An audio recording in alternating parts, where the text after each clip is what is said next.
Welcome to the mysterious world of Magic Island, a place where anything can happen. Lost to time, hidden by strange forces, and filled with secrets that stretch beyond the imagination. Our heroes have set sail into the unknown, where adventure, danger, and discovery await them at every turn. Each episode brings them closer to unlocking the island's mysteries, but with new challenges. Who knows what they will uncover next? Now sit back and close your eyes. Let the theater of the mind take you on a journey to Magic Island.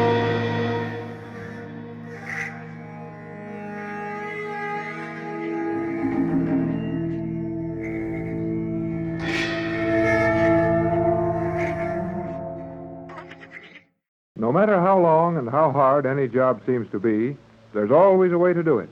Always an answer to everything that seems to go wrong. And it looks as if the Gregory party have found the answer to their troubles.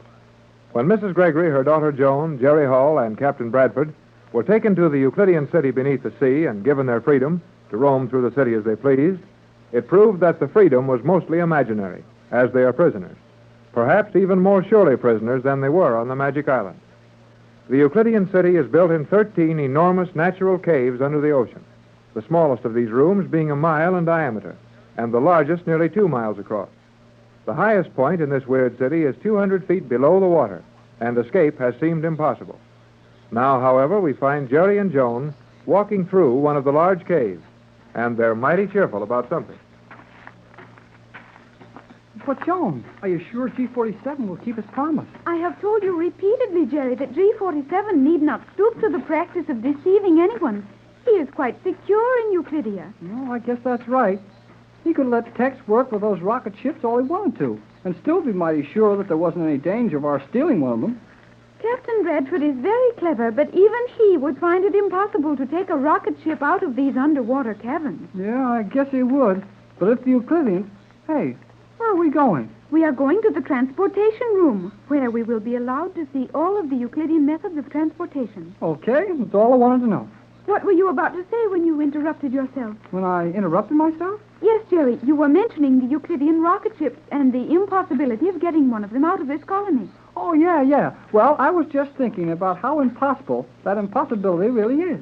Jerry, an impossibility is an impossibility. There are no degrees of comparison. A matter is either possible or impossible. You just saved me the trouble of trying to tell you that. If it's impossible to get all those submarine rocket ships and all the other gadgets these guys use to get around in, and if it's impossible to get them out of here, what good are they? Did they build them just to look at them? I stated that Captain Bradford could not get them out. The Euclideans get them out, don't they? Naturally. Then Tex Bradford can get them out. That does not follow. The Euclideans will impose certain restrictions on the captain. And when Tex gets ready, he'll smash those restrictions all to pieces. I hope you are correct, Jerry. You sound like your hopes were mighty weak. Say, Joan, our footsteps don't make any more noise. I had observed that. We are entering a section of the city where the floor of the cavern has been covered with the Euclidean noiseless steel. And our voices are getting that funny hollow sound they had up in that sound laboratory on the island. So they are. I believe that would indicate that we are approaching one of the more important sound testing laboratories on this level. Then maybe we'll see something interesting, huh? If we are allowed to see anything, it will prove interesting. Well, I'll agree with that. These Euclideans put on a good show, even if they're only giving you something to eat. Jerry, stop. What's the matter? In another moment, you would have walked into that steel wall. Looks like it. Oh, well, we can go some other way. But the captain wanted us to visit the transportation chambers, and we were directed here. Well, director or not, I'm not walking through any walls today. There must be some other manner of passing that wall. Oh, sure there is. But if they don't want us there, we'll stay on this side. Jerry, there is that signal again. Yeah. Sounds like the one they use when they want us to come to lunch. But it's only 4 o'clock now. The signal sounded 4 times. Is that not logical at 4 o'clock? Well, sure, if that's what it's for. But they didn't do that at 1 or at 2 or at 3 o'clock. Why do it at 4? I do not know. Well, maybe... Oh, golly whiskers, Joan. What is it, Jerry? Look, through this wall. Euclideans. I'll say Euclideans. I have never seen so many together at one time. Well, there must be 50 of them, all dressed alike, in those funny costumes of Euclidean cloth. They are rapidly approaching this transparent steel wall. And this wall's plenty soundproof, or else they're walking on this noiseless steel. They're heading straight for this wall. Then there is an opening in the wall for them to pass through. Well, unless they're going to walk right straight through it. This is a solid steel wall, Jerry, and there is no magic in Euclidia. Well, that's what old G47 told us when we first got here, but I still don't believe it. If you will look carefully at this wall, you will note that it is rising. Silently and slowly, but surely rising. Yeah, it's going up all right. Say, we'd better get back out of the way and let the parade through. It will be wise to step slightly to one side. Well, that wall's up just over their heads now, and here they come. Gee, that's a creepy sight. That long line of people, all dressed exactly alike, marching along in single file, looking straight ahead, and not a sound out of them. Needless conversation is not encouraged among the workers of Euclidia. Well, this bunch sure isn't wasting any words on us. I never knew so many blamed people could have so little to say as the gang around this spooky place. I think we should attempt to pass under the wall while it is raised. Good girl, Joan. Come on. And if anybody stops us, they'll have to move out of that chain gang they're in. I'd be glad just to get in that chain gang and watch it bust up. Quickly, Jerry, the procession is nearly through. Okay, come on then. Only a couple of steps and we'll be on the other side of the wall. Well, we made it, and nobody tried to stop us. We are barely in time. The wall is sinking down to the floor. And that long line of spooks is marching off someplace. Jerry, what is a spook? Oh, a spook is something you see every time you turn around on Euclidia and G47 says he hasn't any up. Oh, that is horrible English, Jerry. Well, maybe it is, but it's the way I feel. Oh, boy, our voices sound all right again. That is something. Yeah, and we're on the other side of the wall. That's something else. It will be difficult to decide upon our course. Huh? Oh, why, Joan, this is really something to see. I agree with you. Are you sick? Sick? You think I am ill? Oh, must be something wrong with you. You agreed with me. Jerry, will you All please? right, all right. I won't try to have any more fun with you. Let's get down to business and decide which one of these little streets we want to use. There is apparently no activity at any point in this portion of Euclidia. Sure not much going on, but what a place this is. A regular little modern city, all laid out in streets and everything just perfect. I got it. What have you, Jerry? I've got the answer to this model town. Yes?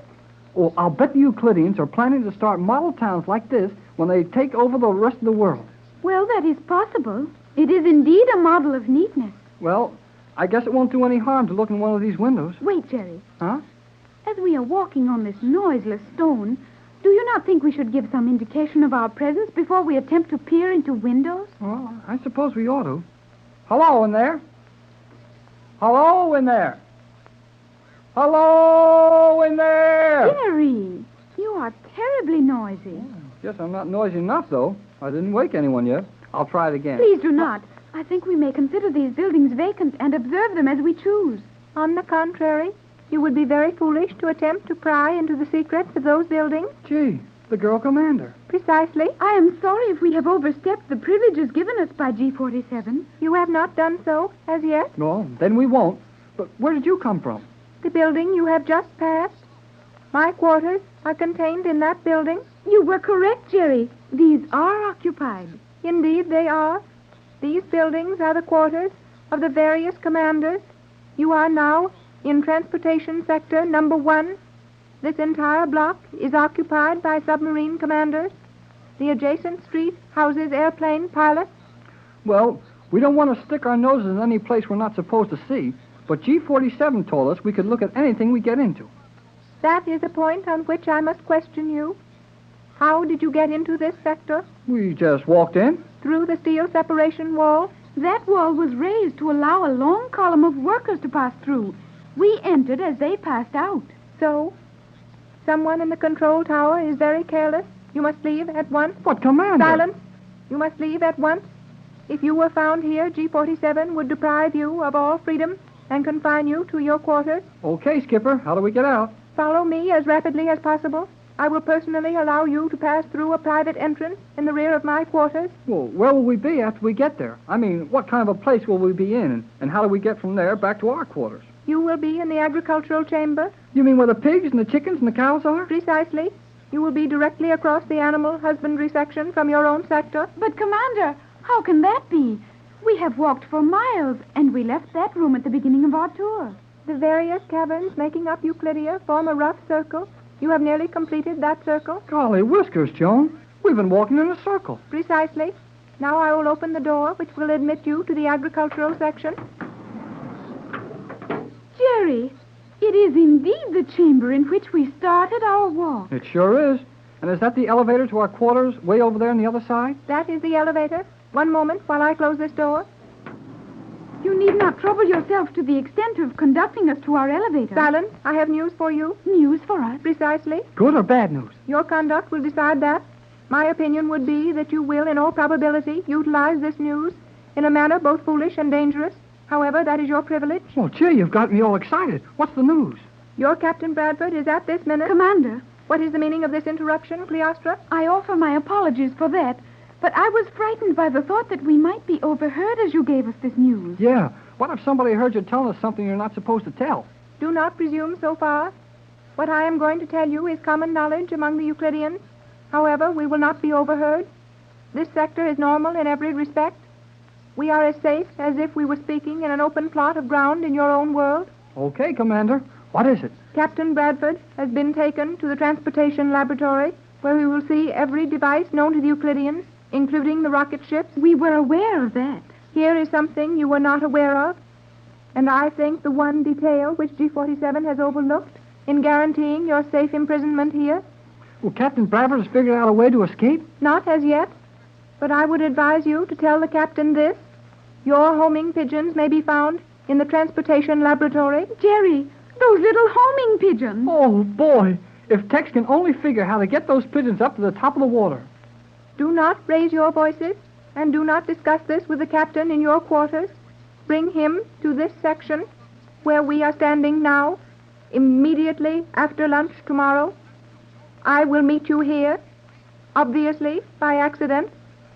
In the meantime, say nothing to the captain or to Mrs. Gregory. But can't we even... Tomorrow at noon, immediately after lunch, and execute your movements carefully. Your only hope of ever leaving this city rests with those pigeons. Make no mistake about that. And so, another chapter closes on Magic Island. Our explorers have faced mysteries, dangers, and thrills. Yet, the island still holds its secrets close. What lies ahead? New allies or unexpected foes? Make sure you join us tomorrow to find out what awaits on Magic Island, where the adventure never ends. Right here on Golden Age Radio, rumble.com/C/GAR. If you're too impatient to watch all 130 episodes, one per day, there's a link in the description so you can watch all the videos you want all together.